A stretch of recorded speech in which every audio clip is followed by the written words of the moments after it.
তো ভারত যদি বাংলাদেশে আধিপত্যবাদ বিস্তার করতে চায়, বাংলাদেশের 18 কোটি জনগণ সেটা রুখে দেবে। ভারত যদি গৌর গোবিন্দের ভূমিকায় নামতে চায়, দেশের 18 কোটি মুসলমান শাহজালালের ভূমিকায় নামবে। বন্ধুত্ব ইজ ওয়েলকাম, দাদাগিরি নয়। ঐক্যের কোনো বিকল্প নাই। গত 50 বছর তো দেখেছি ডিসইউনিটি, অনৈক্য, বিভেদ, বিচ্ছিন্নতা আমাদেরকে কোথায় নিয়ে গিয়েছে। এই যে দেখেন, কিছুদিন আগে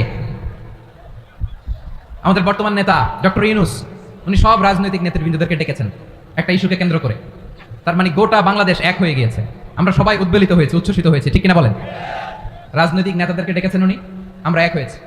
এরপর ধর্মীয় অঙ্গনের যে লিডাররা, বিভিন্ন ধর্মের, শুধু মুসলিম না, সবাইকে ডেকেছেন, আমরা ঐক্যবদ্ধ হয়েছি। এটাকে বলে ন্যাশনাল ইউনিটি, জাতীয় ঐক্য। যে কোনো ধরনের কনস্পাইরেসি, ষড়যন্ত্র, আধিপত্যবাদ মোকাবেলায় জাতীয় ঐক্যের চেয়ে মোক্ষম হাতিয়ার আর নাই। আমাদের একটা প্রতিবেশী দেশ আছে, আমরা আমাদের দেশ নিয়ে যত ভাবি, তারা তার চেয়ে বেশি ভাবে। কথা বুঝতেছেন না? আরো ভেঙে বলতে হবে।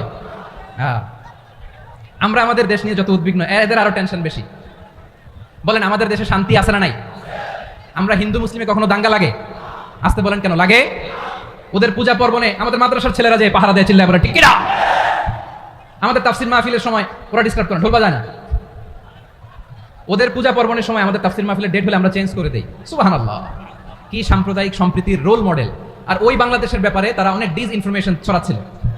ভারতের অনেকগুলো গণমাধ্যম, আমি জেনারেলাইজ করবো না, আমাদের প্রতিবেশী দেশের সব গণমাধ্যমকে আমি দোষ দিতে চাই না, অনেকগুলো গণমাধ্যম তারা ডিসইনফরমেশন শেয়ার করেছে। ডিসইনফরমেশন আর মিস ইনফরমেশনের পার্থক্য আছে। মিস ইনফরমেশন না জেনে ভুল বুঝে একটা মিথ্যা বা ভুল তথ্য ছড়িয়ে দেয়া, এটার ক্ষমা আছে, এটার কি আছে? আর ডিসইনফরমেশন মানে ইচ্ছা করে, প্ল্যান করে, ম্যাপ করে, ছক এঁকে মিথ্যা, গুজব, রটনা সোশ্যাল মিডিয়ায় ছড়ানো, এটার ক্ষমা আছে? আওয়াজ করে বলেন, ক্ষমা আছে? ভারতের কিছু গণমাধ্যম তাই করেছে।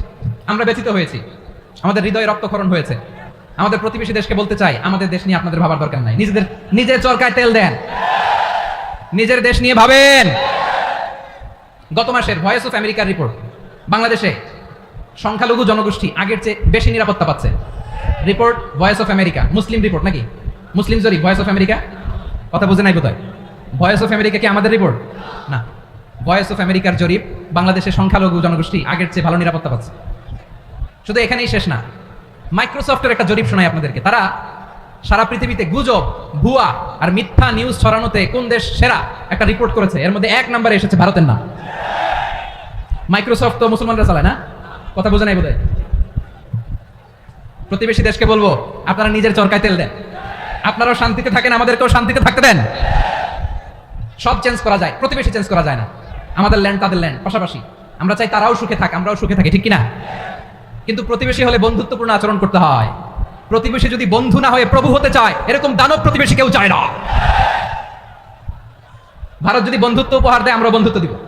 কি বলেন? তারা যদি বন্ধু সুলভ আচরণ করে, আমরাও বন্ধুত্ব উপহার দেব। কারণ আমাদের পররাষ্ট্র নীতি হচ্ছে সবার সাথে বন্ধুত্ব, কারোর সাথে বৈরিতা নয়। আলহামদুলিল্লাহ বলেন, কত চমৎকার পলিসি আমাদের। আমরা নির্বিবাদী, আমরা বাংলাদেশিরা শান্তিকামী। We are proud of that. এজন্য আমরা গর্ববোধ করি। আমাদের পররাষ্ট্র নীতি সবার সাথে বন্ধুত্ব, কারোর সাথে শত্রুতা নয়। তাই প্রতিবেশী দেশকে বলবো, আমার ভাইয়েরা, আপনারাও আমাদের ভাই, বন্ধুত্ব দিলে বন্ধুত্ব পাবেন। বন্ধুত্ব ইজ ওয়েলকাম, দাদাগিরি নয়। বন্ধুত্ব ওয়েলকাম, দাদাগিরি নয়, লাউড এন্ড ক্লিয়ার। ভারত যদি বন্ধুত্ব দেখায়, বন্ধুত্ব পাবে। কিন্তু ভারত যদি বাংলাদেশে আধিপত্যবাদ বিস্তার করতে চায়, বাংলাদেশের 18 কোটি জনগণ সেটা রুখে দেবে। ভারত যদি গৌর গোবিন্দের ভূমিকায় নামতে চায়, দেশের 18 কোটি মুসলমান শাহজালালের ভূমিকায় নামবে। প্রিয় ভাইয়েরা, আমরা বন্ধুত্বে বিশ্বাসী, শত্রুতায় নয়, ঠিক কিনা বলেন? আল্লাহ আমাদেরকে বোঝার তৌফিক দান করুক। তাহলে এই যে তারা বলেছে এদেশে সংখ্যালঘুরা কষ্টে আছে, দুঃখে আছে, এটা কি ঠিক? বলেন, এটা কি ঠিক? না, তারা ডিসইনফরমেশন শেয়ার করেছে, এটা ঠিক নয়। আমার প্রতিবেশী বন্ধু রাষ্ট্রকে বলবো, আপনারা এটা করবেন না, এটা করবেন না। আমরা শান্তিতে আছি, আপনারাও শান্তিতে থাকেন, আমাদেরকেও শান্তিতে থাকতে দেন। এই যে চিটাগাংয়ের অ্যাডভোকেট আলিফ হত্যাকাণ্ডে গোটা বাংলাদেশ আমরা ধৈর্যের পরাকাষ্ঠা দেখিয়েছি, চিল্লায় বলেন ঠিক কিনা? আমাদের নেতা আমাদেরকে ডেকেছে, আমরা শান্ত থেকেছি। আমরা শান্ত থাকতে চাই, আমরা ঐক্যবদ্ধ থাকতে চাই। যে কোনো ষড়যন্ত্র রুখে দেওয়ার জন্য ঐক্যবদ্ধ প্রচেষ্টার কোনো বিকল্প নাই। এবার আওয়াজ করে পেকুয়ার ভাইরা বলেন, আমরা ঐক্যবদ্ধ জীবনযাপন করতে চাই কি চাই না?